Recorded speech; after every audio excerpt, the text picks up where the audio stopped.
Leadership experts like me will tell you that one of the most important skills as you rise up into senior leadership is self awareness.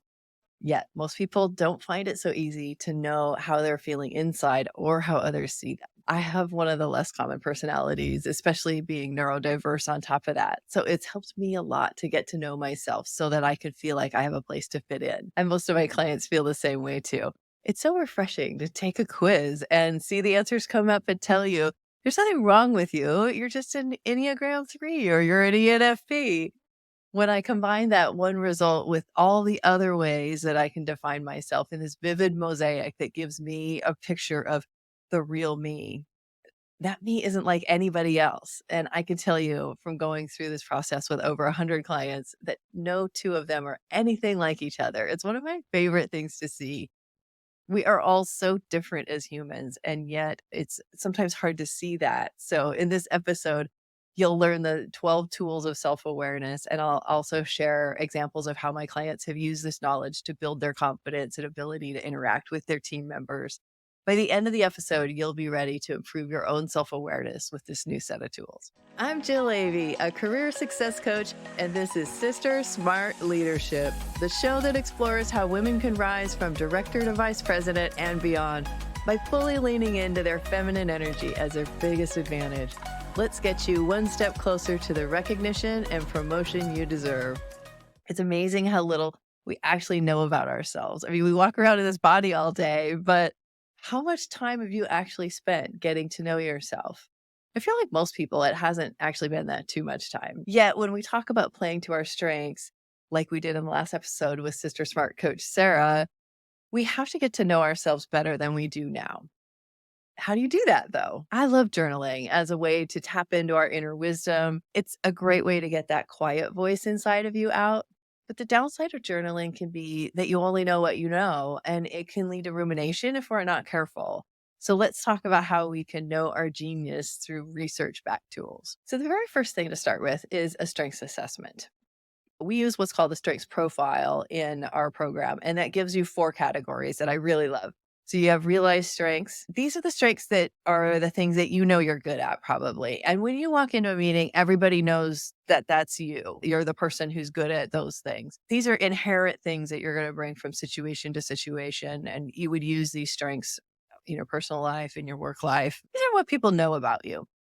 The unrealized strengths are the things that you're using less of. These are the things that you could, bring up a little bit more.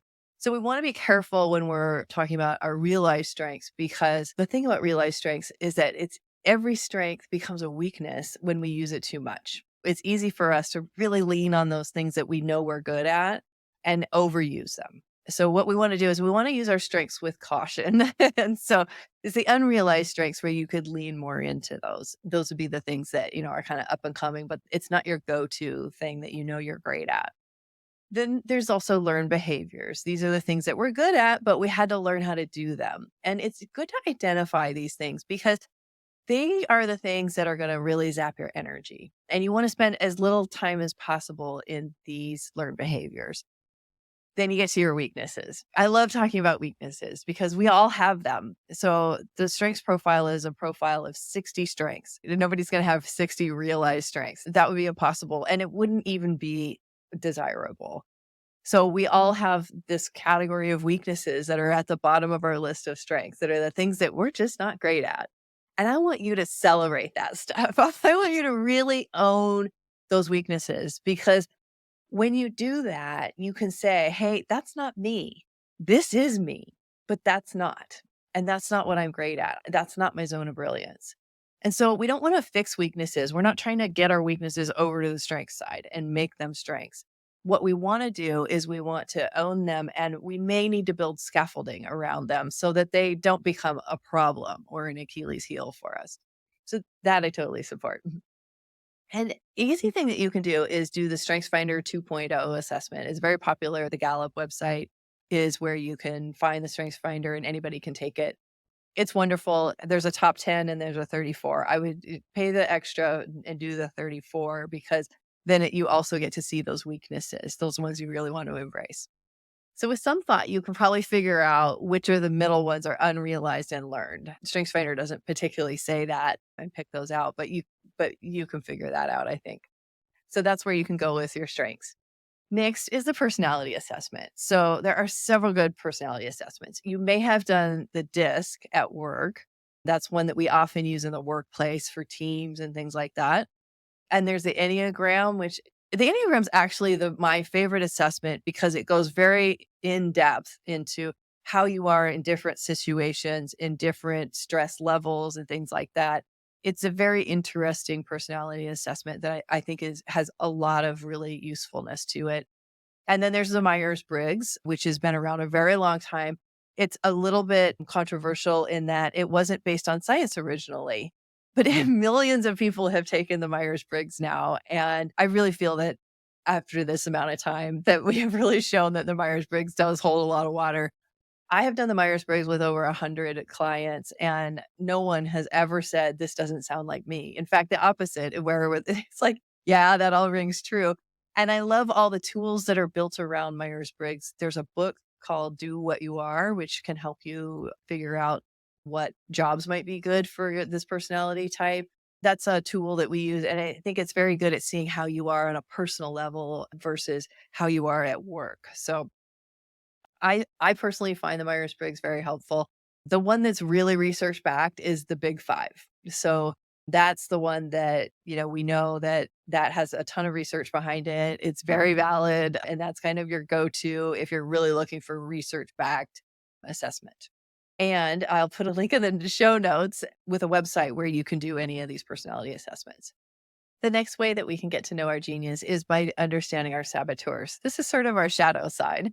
And it's really important to understand both, the bright side and the shadow side of our personalities because boy, they all show up. And so the saboteurs, we use what's called positive intelligence framework for our program. And that was developed by Shirzad Shamin. And it's an incredible framework that really helps people understand the saboteurs in a very simple way. So he's boiled down the saboteurs to 10 universal saboteurs. That way we don't have to figure out which ones are ours. We can just take an assessment and find out what's going on for us. So the universal saboteur, for example, is the judge. This saboteur is the one that's that inner critic voice that tells you like it's never going to work out, you're not good enough, you're never going to make it. That kind of voice that we all hear. In fact, it's kind of running all day, every day. We have the inner critic, we have the outer critic of criticizing other people, and we also have the critic of the environment. So we may be criticizing the environment that we're working in, or the company, or the world, or our society, or whatever. So that's an example of the judge saboteur. Saboteurs are built, they're created in childhood. So when we're little kids, we don't have a lot of tools to be able to make sense of the world. And so it's a brilliant piece of our psychology that our brains create these saboteurs to help us make sense of the world and help us feel safe. And what they do is they protect our ego. So it helps us to understand that these were originally something that were a protective mechanism for us that helped us get through our childhood and helped us make sense of things that we couldn't make sense of as kids. As adults, they've usually worn out their welcome, shall we say, and they're usually getting in the way more than they're helping. So it's good to be able to work with those saboteurs and understand when they're coming up. And what we can do is how we can shift the conversation with them and we can have them be more supportive of us and not holding us back because these saboteurs are running in our subconscious all the time. And until we know how to work with them, it's really hard to be catching them when they're holding us back. There can be a lot of negative effect from them if we're not careful. In our program, we also do what's called the PQ boot camp. And that's a 6-week intensive with the saboteurs that can be really powerful for people. Like one client, she found this so liberating and she was able to do so much more. The people pleaser is another saboteur, and that was her big one. And she was always feeling like she was having to do everything for everybody else and to say yes to everything. And this really set her free to be able to say, this is not right for me. It's not what I want to do right now. And so I'm going to go ahead and pass. And so that's a real powerful thing to be able to do. So understanding the saboteurs, that's a piece of our makeup and it's a piece of our genius because the saboteurs are based in our strengths. And a saboteur is kind of a strength overused, like we were talking before. And so that can really help us when we understand that when we overuse something, it can actually hold us back. We can still have success with saboteurs, but we'll never have success and happiness at the same time with the saboteurs. So that's the important piece. Next would be the values. So in our program, we use a values exercise that is a three-part exercise, and it starts out with going through your life in three parts. By going back and looking at the different experiences you've had in your life, it can be very informative. In fact, one of our clients in the Sisters in Leadership program just said the other day that she was doing that exercise and she was able to see a pattern in her life that she'd never seen before. And so these things can really help inform you on how you want to move forward too. The final thing that we do is really looking at your skills and what I call the secret sauce. And so what are the skills that you've built up over your career that you're really good at doing? These are more the tactical things that you do in your job day to day. So what are the skills that you're bringing? What are the skills that you're using when you're at your best? Like, so think about, a project or a job that you've had where everything fell into place and you were just clicking along and your team was clicking and everything was working like a well-oiled machine. What were the skills that you're using at that time? That's going to really help you to understand where that zone of brilliance is for you. And then the secret sauce. What is it about you that makes you uniquely different from anybody else who would be doing the same job that you're doing? What is it that you're bringing to it based on all the stuff we've talked about already? You are going to be different. There is no other person in this whole world that is you. And I can tell you from doing these exercises with over 100 clients that no two people are even remotely alike, even if they have the same personality type, even if they do the same job, even if they have the same skills, some of the same values. The rest of the picture won't be anything similar to that other person's picture. It's really interesting how all these things can execute so differently. So you have some secret sauce about you, and really understanding that is powerful. It will help you have a bigger voice in meetings. It will help you define your viewpoint. It'll help you write your resume for sure, and really help you understand what it is that you're bringing to your job and to leadership as well. So that's how you can find your zone of brilliance. I would like to suggest three shifts for you when you're working with your zone of brilliance. The first thing I would like for you to do is go take a personality assessment at truity.com.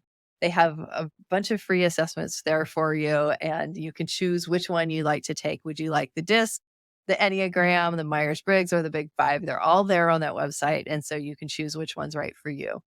Next, I'd like for you to go to positiveintelligence.com and take the saboteur assessment. They have a really great explanation for each of the saboteurs, and so you can learn a lot by that. You can also read the book Positive Intelligence by Shirzad Shamin. And finally, take the Strengths Finder 2.0. Do that full 34. It's really informative to go ahead and do the full 34. But if you're not feeling like you want to invest the money in that, you can just do the top 10. So I would love to hear from you in the comments if you're watching this on YouTube. Which one will you start with? Will you do the strengths? Will you do the personality, the saboteurs? Will you do values? Or are you going to define your secret sauce? Let me know in the comments. I would love for you to pick one assessment and go do it. Go take some time and read through your results and reflect on each thing and how that comes up in your life, and really start to incorporate that information into how you understand yourself. So if you would like to dive deeper into women's leadership and how to move up in your career, subscribe either on YouTube or wherever you listen to your favorite podcasts. I'm on a mission to help more women get into leadership and stay there. If that's aligned with you, I'd love to have you be part of this community and tune into more episodes on SisterSmart Leadership. We'll support you in becoming the leader you want to be. Thanks for listening, and I'll see you in the next episode. If you're ready to fully lean into your feminine leadership and get promoted from director to vice president and beyond, hit that subscribe button so you'll get all the episodes to come. And check out the recommended video here to see how women are rising up without playing by the old rules that built these male-dominated industries and systems.